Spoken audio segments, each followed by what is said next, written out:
welcome to another episode of IndoUS. Today with us, we have Wilson Beaver, who is a senior defense policy analyst at Heritage, which is a conservative think tank based in Washington, D.C., the capital of the US. Thank you so much for being on IndoUS today. Welcome to the show, Wilson. Thank you. I'm happy to be here. So, Wilson, we start with the Indo-US relationship, with India maintaining its unique stance on most issues which concern the US or the West, so to speak, and also maintaining its strategic autonomy at the same time. How do India-US relations fit into India's larger ambition of advancing its own security challenges or national objectives? Both regionally and globally? Well, I think most relationships between nation states should be built on mutual interest. And especially in the case of the United States and India, we have shared interests that we should focus on. As we all know, there's obviously disagreements, and there have been for a long time. But I think over the years, we've seen our interests converging, getting more similar, and we've been finding new ways to work with each other.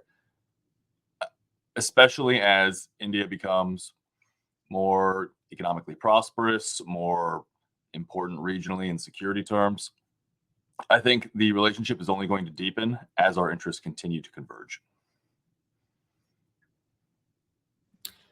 But if we speak about the US, it's a global power. India is a growing power and mostly a regional power for now. I see some asymmetry there because US has its interests which transcend international borders. But when it comes to India, it has its hands full because we are kind of sandwiched between China and Pakistan, a rogue state which kind of pursues cross-border infiltration as its state policy. How can we reconcile these differing perspectives on world order and security challenges? Well, for one thing, American perspectives have changed considerably. As we all know, America used to work very closely with Pakistan, if you go back to the Cold War many decades ago. But over the past 20 years, for example, I think there is very little appetite here in Washington for building any further or continued engagement at top levels with the Pakistani government. We'll maintain relations at a base level, but well, for one thing, I'm an Army vet myself, and it's commonly known that there were elements of the Pakistani government supporting the Taliban in Afghanistan, killing American soldiers. That, along with Pakistan's growing relationship with China, have kind of soured the American establishment on building deeper relationships with Pakistan, for example. So that's one place where interests have converged. And then the other is obviously China.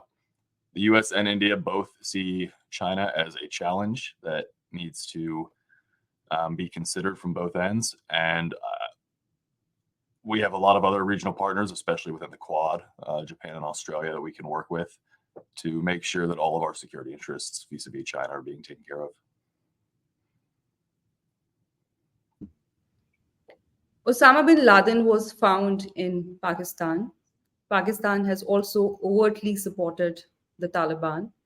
They, in fact, have claimed it so many times that they defeated the US in Afghanistan with the help of US and at the US taxpayers' expense. Post US's withdrawal from Afghanistan, we thought some reprimand is on the way and probably Pakistan will face sanctions. There was also debate around it in the US. But then we didn't see any of that happening. Do you think Pakistan still has a role in the US policy for Afghanistan? Well, during the US's presence in Afghanistan, we did have a need to maintain, obviously there were elements of the Pakistani government that were working with us. As you know, Pakistan's government has various factions that play off different sides depending on who you're engaging with. And we actually did need their help to get our supplies through to Afghanistan for our soldiers conducting operations. And so those elements of the Pakistani government we were working with, but it was really difficult to maintain that. While at the same time, there were other people within the ISI, for example, that were helping the Taliban kill American soldiers. And I know India doesn't need any introduction to that after attacks like the one on Mumbai. There probably should have been reprimands. I agree with that. What do you think stops that? Is it the government? Could we see some changes if the Republicans were to come back to power? I don't know. In Washington, the debate always focused on the Taliban per se, and less so on its foreign supporters. Even though a lot of people in the military are aware of Pakistani aid to the Taliban, I actually don't think it's that widely known by the American public. So there might not be a political push from people's voters to sanction or reprimand them in any way. But how do you explain the change in the approach when it comes to Russia? The US is just not ready to reconcile its differences. We talk about NATO. It was formed as a defensive alliance in the time when Soviet Union was a thing. It's no more a thing. It doesn't exist anymore. And Russia has time and again said that they are not really interested in expanding. In fact, it's China which is eyeing, pretty much every country's territory, if you look at this region and even beyond. But we do see that while the US talks about containing China, it also maintains close strategic relationship with it.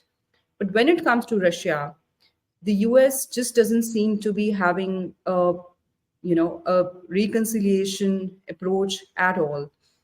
Why do you think there is so much difference in the strategy per se, or even like you said, there's no push from the American people?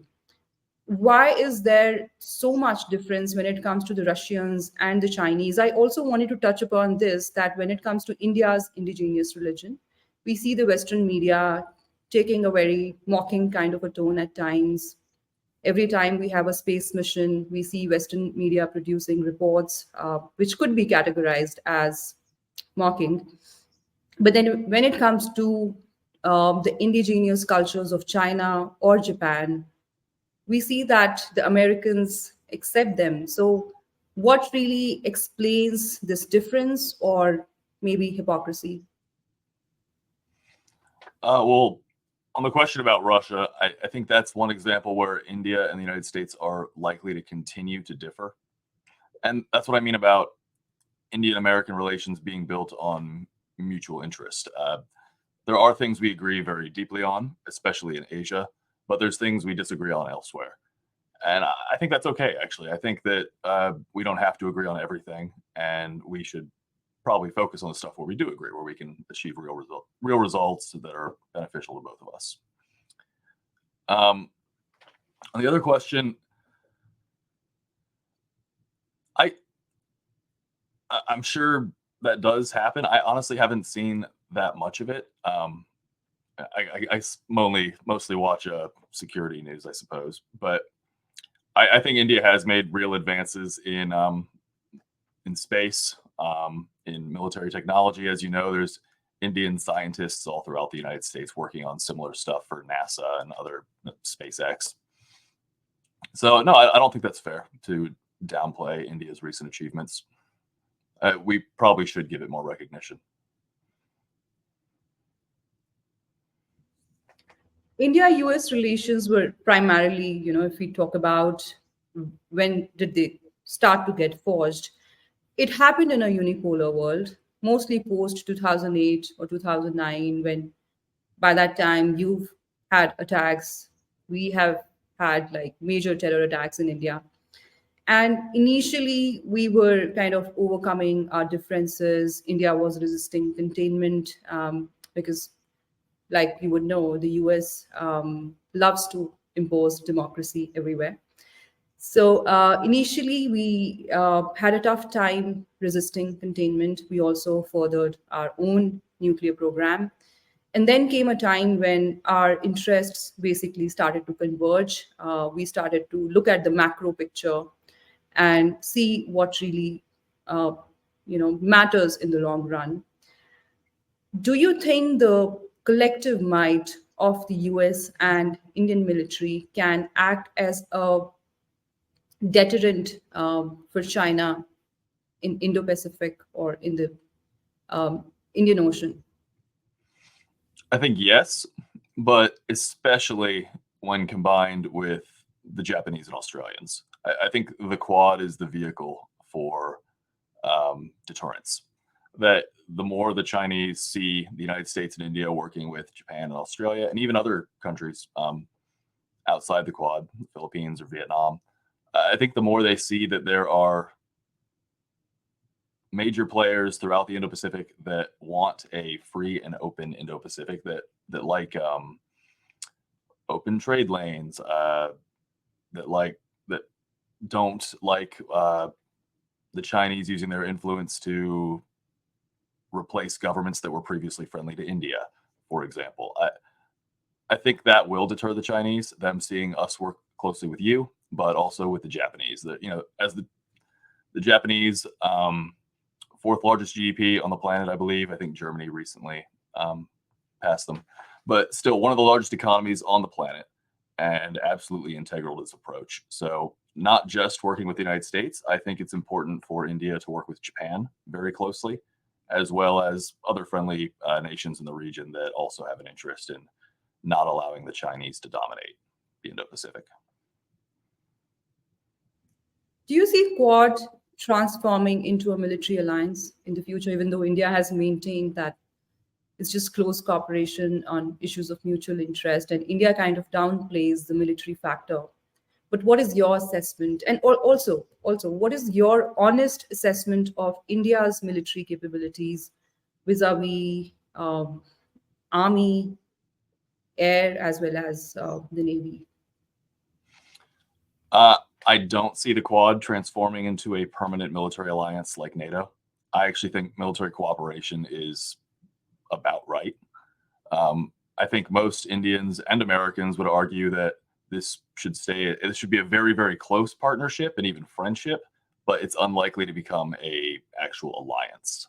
And I think that's the majority view I've heard from both Indians and Americans. The Quad has other, it's not explicitly military, you're right. It's economic and trade. There's a lot of things that we can do, because deterring China isn't only about military cooperation. It's about a lot of other things. And I think free trade deals between various countries in the region can also help, as people invest in each other and we don't see the BRI initiative bring all roads to China. Instead, we need roads going between India and Southeast Asia, and India and Northeast Asia. So India's military capability, well, India's proven itself in multiple conflicts over the last half century, and that's relatively uncommon. If you look at the great powers of the world, a lot of them have not been tested. So India's military has that going for it: experience and victory in multiple wars in the recent past. So India absolutely has proven itself on the battlefield. In terms of new capabilities, India is modernizing. I know the reforms that started in 2016, where India is reorganizing its combatant commands, joint chiefs of staff, things like that. I think that's a massive step forward, hugely important. The United States went through something similar in the 1980s. We realized, after the US invasion of Grenada in 1983, we realized that our individual services didn't really have, they weren't able to speak to each other during operations in a meaningful sense. We actually had examples where US soldiers on the ground didn't know how to call in fire support from the US Navy ships off the island. And maybe it's apocryphal, but I heard one story where one of the soldiers on the ground had to use a satellite phone to call his wife back in Washington and get the Pentagon to contact the Navy for the Army on the ground. which is crazy. And we realized it was crazy at the time. And so we did a major restructuring of how the military is set up. And we've been obsessed with jointness ever since, but for good reason. And jointness is just making sure that each of the services are on the same page, that the Air Force and the Navy and the Army know how to work together for joint operations. And from my recent discussions with Indian defense professionals, India has also been focusing on jointness in a lot of its reforms over the past maybe 8 years. And it looks like India is making real progress, that these structural reforms are going to enable the different branches of the Indian military to work closely together in joint combined arm operations. One thing I think that would be very beneficial for India would be shifting more money into equipment spending. And this is something that the United States needs to do as well, by the way. It's not a unique issue. A lot of us are overspending on personnel, for example. And salaries are frequently the most expensive thing for a military to spend on. And some of us are a little bit over heavy in terms of how many personnel we have. And in modern warfare, the equipment, I think, is a lot more important, the ships and the planes and munitions. So one thing India could do, and is doing already in a limited sense, but they could massively shift funding away from other buckets of spending and into equipment spending, more ships, planes, and munitions. China's doing that same thing, for example. I co-wrote a paper just a couple weeks ago about how over the last couple decades, the Chinese have reduced their personnel spending by reducing their overall number of personnel and shifting all of that money into buying ships and planes, etc.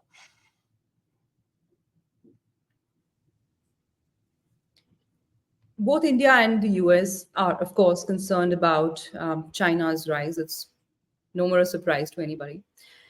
But then, if you look at the US's interests, these are mostly centered around East Asia, Japan, Taiwan, and Korean Peninsula, and also Australia, which is located in the Oceania. When it comes to India, its interests are primarily centered in the Indian Ocean and the immediate subcontinent. How do we maintain a balance there? You also spoke about India cooperating with Japan and Taiwan, but could you give me a sense of the possibility of US intervening at all if the Chinese were to attack Taiwan tomorrow? Or it could, again, come down to what is happening in Ukraine today. A lot of people in the West have started to talk about this being a mistake. That realization seems to be finally dawning upon a lot of people in the West, mostly strategic thinkers. Uh, what is the US's strategy when it comes to Taiwan? Is it just going to be advocacy on international forums, or the US also will consider a possibility of interfering militarily? And do you also at all feel that China will actually make that move, or it's just scaremongering? Well, the US policy for a very long time has been one of strategic ambiguity, to not explicitly say whether or not the United States would militarily defend Taiwan in the event of an invasion. The United States obviously supports Taiwan in a very serious way in terms of joint training and arms sales, etc. And we do support them in international forums too. But whether we would actually go to war with China, I personally don't know. You will hear people advocating for and against in Washington, and the Biden administration has not exactly made it clear either. At multiple times, they've said both one way or the other. It's very unclear. But we do have a couple alliances that I think are 100% clear. We would 100% defend Japan, for example. Our alliance with Japan is at the same level as NATO. So Ukraine is not a treaty ally of the United States. It's not a member of NATO. And there was never any expectation that the United States would actually send soldiers to fight Russia over Ukraine, the same way that we would for, say, Germany or Poland. And I think you can see that same dynamic in the Pacific, although it's a little less clear because our relationship with Taiwan is far, far stronger than our relationship with Ukraine ever was. So I think we are more committed to Taiwan um, than we ever were to Ukraine. And I do see that debate playing out in Washington now. How do we balance our responsibilities worldwide? Everyone talks about how big the US defense budget is, right? And on paper, it looks like a huge number. It's almost $900 billion. But as a percentage of GDP, that's actually far, far lower than we were spending for the majority of the Cold War. Right now, we spend about 3% of our GDP on the military. In the 1980s, it was 6 or 7%, and in the 1950s, it was 10%. Adjusted for inflation, we were spending way more back then, actually. And now the US military still has global responsibilities. If anything, we might actually be doing more now than we were back in the 1950s. And yet we're spending less in those inflation adjusted terms. So we do need to prioritize.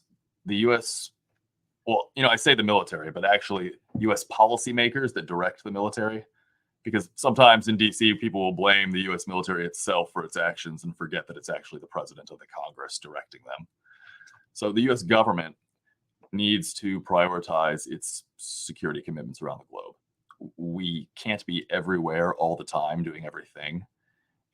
And so what we need to focus on are the core national security interests of the American people. How can the government act to make Americans safer and more prosperous, which is what any government should do, I would say. And in this case, I would argue that far and away the biggest challenge to American security is from China.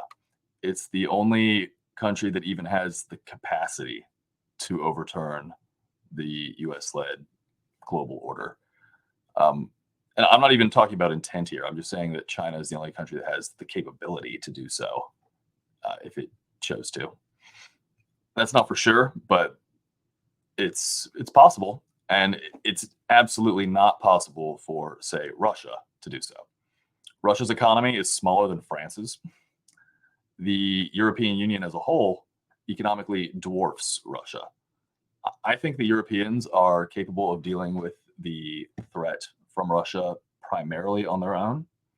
The United States will stay in alliance with them. We're not going to leave NATO. And we are going to continue to be engaged with our European partners. But they need to be far more active in taking primary responsibility for their own security, especially because we're not in Europe. We're in North America. And we have a Pacific coastline as well. And we have to think about other things than Russia, for example.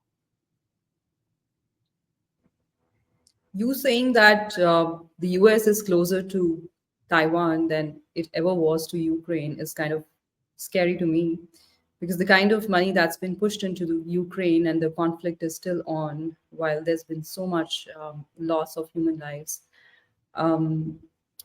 paints a very scary picture if China and Taiwan were to lock horns in the coming future. Since you spoke about Ukraine not even being a NATO ally, I want to talk about your NATO ally, Turkey. US is continuing to have defense deals with Turkey. You continue to sell them F-16s and have so many other uh, aspects of cooperation, defense cooperation. Do you not feel that the US is basically aiding the genocide of Armenians and also the occupation of Cyprus by doing that? Because Turkey, if you look at its own foreign policy, it's pretty maverick. It is always taking a different stance from the rest of the NATO. Same could be said about Pakistan. It's not a part of NATO, but it's been getting away with so much. It's been committing genocide of Kashmiris. That's the state I come from. Our childhoods were scarred by Pakistani terrorism. It still continues to be that way. The cross-border infiltration has not stopped. Why does US think that it can get away with so many double standards on so many fronts? The US is okay to support Turkey, which is kind of, I would say, the Pakistan, its own region. And also, I mean, of course, you're not speaking on the behalf of the state, so I'm not going to make you answerable for that. But then just try to make a sense of it for us. How does US maintain that kind of hypocrisy and still continue to be the epitome of democracy in its own assessment? So, making clear that I'm not speaking either for the US government. I'm not a government employee anymore. And I'm also not speaking for the Heritage Foundation here. This is just my personal opinion. As I am a Christian, I have a deep sympathy for the Armenians. I'm sorry for Sorry. interjecting. I'm so sorry for that. But if at all, at any point, you feel like you do not want to answer a question, I would totally respect that. You can say that.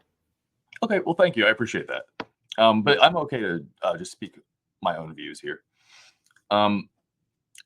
So the U.S. has had major differences with Turkey for a long time, going way back in 1973 when they invaded Cyprus, and what they've done since with the ethnic cleansing of northern Cyprus, where there's no longer any Greeks living there, and they've actually brought in Turks from Anatolia to settle the island. I think that's an issue. I don't really understand why the European Union, for example, doesn't make a bigger issue out of it, given that Cyprus is an EU member. They're not in NATO, but they are in the EU. And if I were the EU, I would make a bigger deal out of the fact that one of my member states was half occupied by Turkey. And you're right, Turkey's support for Azerbaijan recently, and now the threats that Azerbaijan is making on Armenia proper. Now that Nagorno-Karabakh has fallen to Azeri forces, it's possible that Azerbaijan will attack Armenia proper. I very much hope they won't. And I think that the U.S. should use its influence to prevent any further escalation between the two. I know it's sad. I agree. So initially, when Turkey was brought into NATO, there weren't close U.S. cultural or even diplomatic ties with Turkey. It was purely a military decision. At the time, the Soviet Union was supporting communist rebels in Greece and Turkey, and the United States was very worried about a domino effect that communism would spread across the globe. So Turkey was seen as a bulwark to preventing communist influence in Southeastern Europe, but also in the Middle East. And I think that was largely successful. The relationship with Turkey in NATO during the Cold War was very successful, but since the end of the Cold War, they have acted against the interests of the organization on multiple occasions. The U.S. was pretty displeased with them when they invaded Syria in 2019. And I think we have real differences with them. But this is one example where we prefer to continue engagement, even though we have disagreements, that we think it would actually be worse for regional security for both Europe and the Middle East if Turkey were outside these regional structures. Like if Turkey weren't in NATO, for example, that would probably be even worse for the security of Europe and the Middle East, because now they would be an outside actor, and they might engage further with countries antagonistic to American and European interests, and they might even engage in more military adventurism in Syria or Iraq, for example. So for the time being, I think continuing to engage with them and encourage good behavior is probably the best way forward, even though I agree that a lot of their actions have been detrimental to regional security, and like they should not have invaded Syria. They should not support any further Azerbaijani attacks on Armenia. And I completely disagree with their invasion of Cyprus and what they've done since then. So, assessing your comments, am I fair to conclude that the US probably cannot think beyond its military industrial complex, and it always keeps its arm dealings above the human rights, which is very contrary to the stance it maintains globally? That's actually not what I mean at all. I'm not thinking in terms of weapon sales. What else I don't. explains dealing with Turkey? Yeah, well, with Turkey, I personally couldn't care less about weapon sales. I don't work for any of them. I'm just But then the thinking in terms Kurds of. care, right? The Sorry. Kurds care. The ones who are getting killed, the Kurdish people care. The Armenians care. So don't we have a Oh, collective responsibility there? sorry, that's not what I mean. I mean, I don't, from the American perspective, I don't advocate for.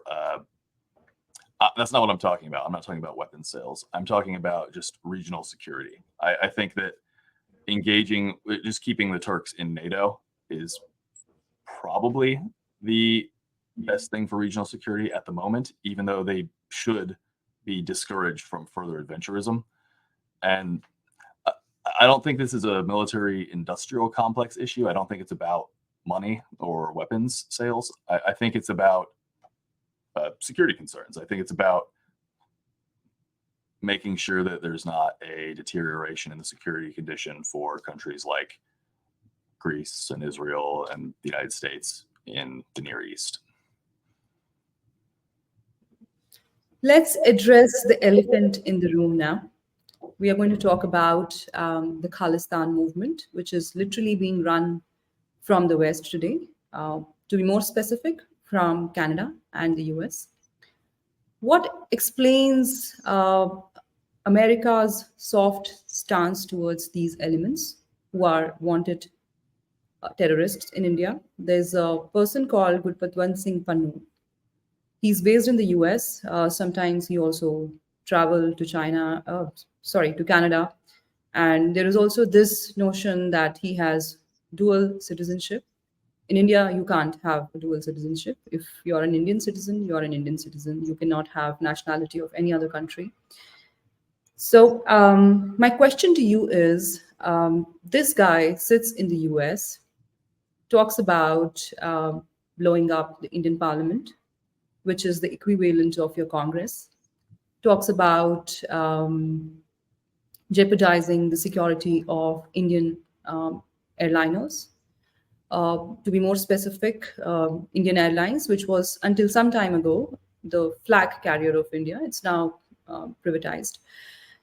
And this is not something that he does in isolation. It's just happening, for a long time now. And he's also caused people to basically attack Indian diplomatic missions across Canada and the US. You will know about that. So, what is that the US fears when it comes to addressing this concern of India? Because this is not about freedom of expression at all. You're basically calling for assassinations of Indian diplomats. You're basically calling for mutiny within the Indian army. I'm sure the US will not tolerate any of that when it comes to its own interests. Is there an underlying motive of leveraging these groups against India in the near future if India were to not toe the US line on the lines of how the US leveraged Taliban in Afghanistan and then decided to fight against it, the Frankenstein monster which the US created along with the ISI. By US, I mean the CIA. So I know this issue gets a lot of publicity in Canada and Australia, but actually it's largely unknown to the American public. And I would argue largely unknown to American policymakers in Washington. I'm familiar with it. And I know that the problems with the Khalistani movement in India go back quite a while. The bombing of the Air India liner back in the 80s, for example. Like, there's been numerous attacks, and some of them are clearly terrorist attacks. That happened in Canada, not in India. Right, but it was an Air India plane, right? Yeah, but all the people that died in there, I mean, majority of them were Canadians Oh, okay, sorry. of Indian origin. But I know there's a history of violent extremism from the group, and I absolutely agree. Advocating for violence, advocating for violent acts against the Indian government or Indian people should not be allowed. That is illegal, and anyone doing so should be arrested. I think that's an easy case to make. I don't see any reason why the government should be allowing that sort of activity from American soil, or for that matter, from Canadian soil. So I think anyone who is advocating for violence within India from abroad, governments shouldn't allow that. I agree. Right. But the US is actually making it to be a bone of contention between the two countries.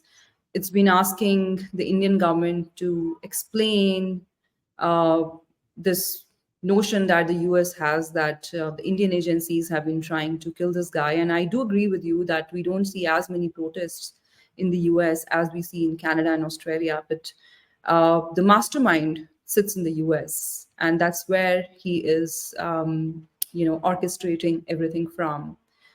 And I do agree with you. That's your personal point, that you do feel that he should be acted against. But then, um, what really explains this? The US government actually asking the Indian agencies to explain to them as to why do you want to get this guy, if at all there is any merit to Indian agencies actually trying to pump this guy off.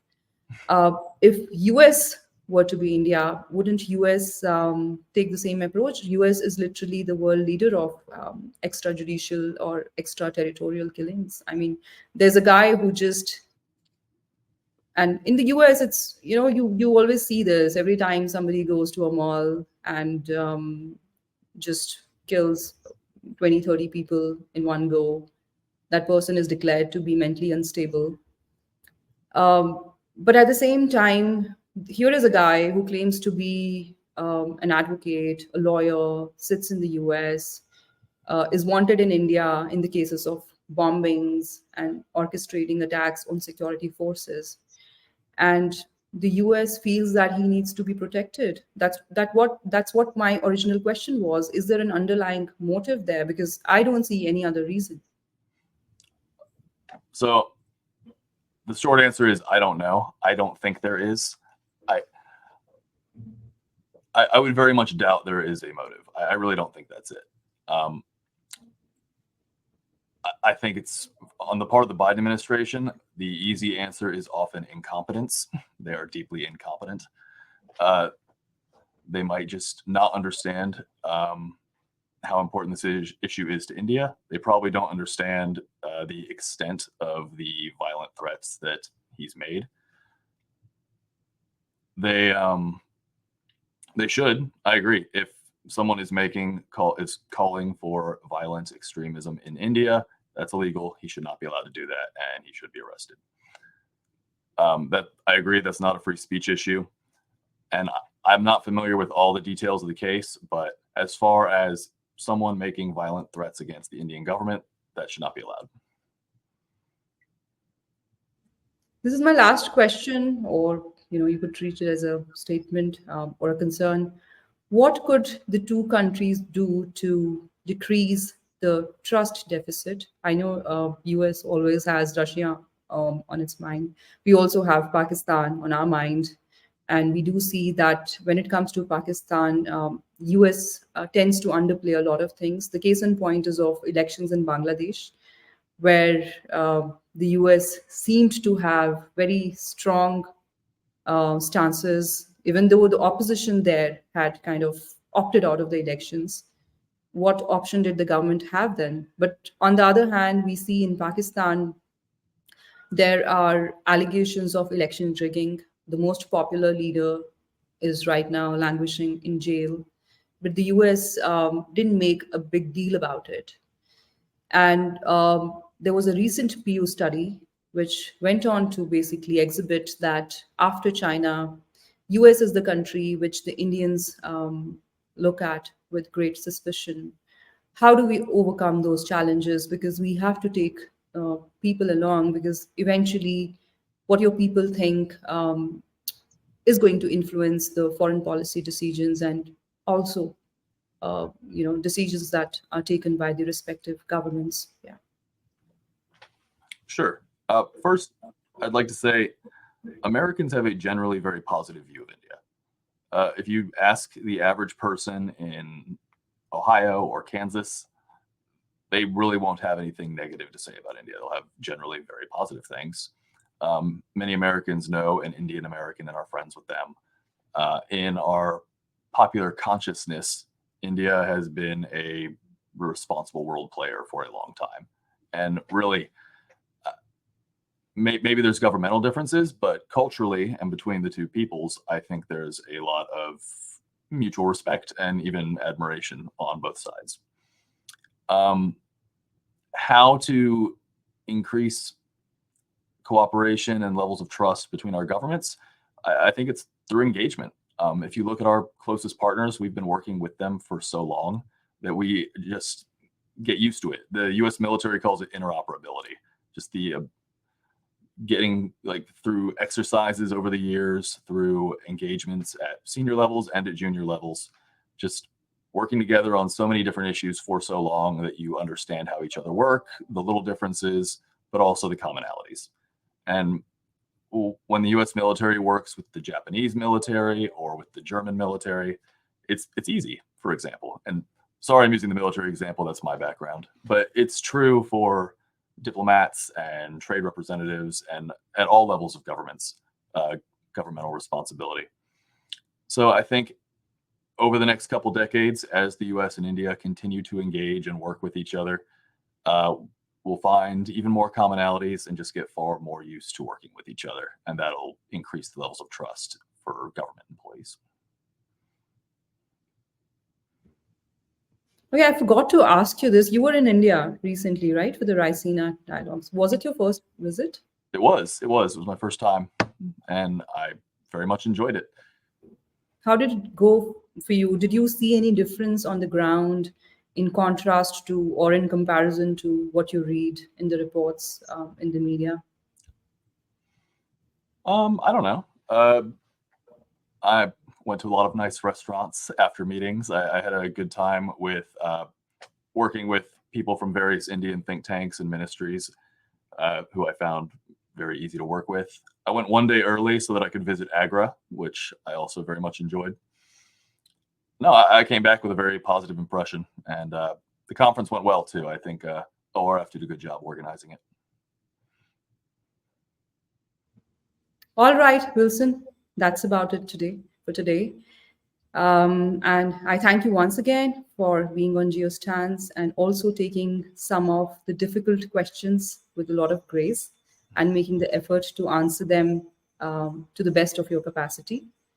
So on that note, let's close this session. And I look forward to interacting with you more and find out mutual grounds, for both the countries to come together and forge the alliance that is already in place to greater heights. Thank you. Absolutely. And thank you. Namaste. Namaste.